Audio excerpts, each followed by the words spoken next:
All right, let's dive into the story of a leader who ruled for over 4 decades.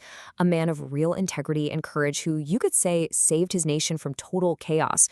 But he's also a man who's remembered for one single tragic mistake. This is the incredible story of King Asa. His story really makes you ask this one big question.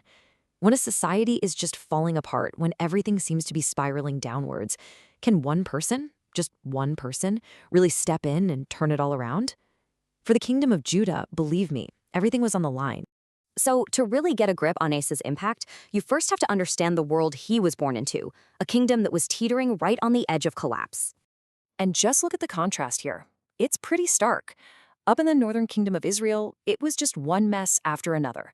Constant chaos, coups, you name it. But down in the southern kingdom of Judah, they found an anchor. And that anchor, it was King Asa. He brought stability when they needed it most. And we're not talking about a brief moment of calm. We're talking about 41 years. Think about that. That's how long he reigned. In fact, many people think that if it weren't for Asa's long, steady hand, the kingdom of Judah just wouldn't have made it. He really was that anchor in the storm. So, how'd he do it? What was his secret?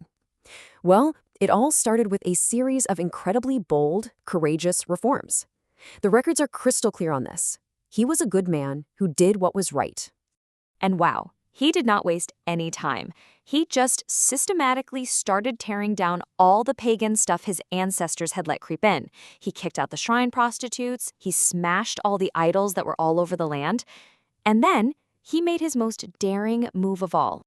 And this right here shows you just how serious he was. The Queen Mother? I mean, she was a hugely powerful political figure. So to fire your own grandmother for the sake of your principles, that was a massive political risk, but it sent a message to everybody. No one is above the law, and his first loyalty was to God. Okay, but here's where the story gets really interesting and kind of complicated. Asa wasn't some flawless superhero, and the way the text describes him presents this fascinating puzzle about what it really means to be committed. So check out this verse. It gets right to the heart of the puzzle. How could his heart be perfect if his actions weren't? I mean, it says right there he failed to remove the high places, these local shrines that were kind of against the rules. So what on earth does a perfect heart mean then?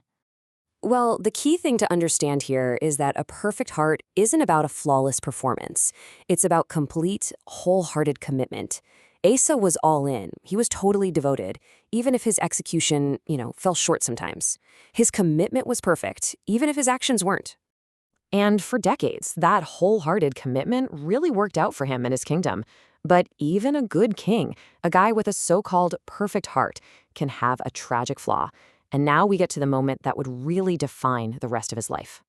See, early in his reign, when he was facing this massive Ethiopian army, Asa's first instinct was faith. His prayer was super simple. We're relying on you. He trusted God, and he won this incredible victory. That was his default mode. But years later, a new threat pops up. King Baasha from the north starts pushing south, threatening Judah's security. And this time, Asa, now an older, more established, maybe a bit more confident king, he felt the pressure in a whole new way. He was worried.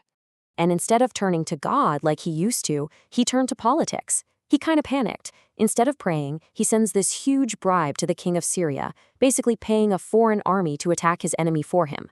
He started relying on his own clever plans, running way ahead of the God he trusted for so long. Well, he didn't get away with it. A prophet named Hanani shows up and confronts him face to face and just lays it all out there. You relied on a human king, not on God. You did a foolish thing here. And Asa's reaction? Oh, it tells you everything you need to know. After decades on the throne, pride had really set in. He didn't take the criticism humbly.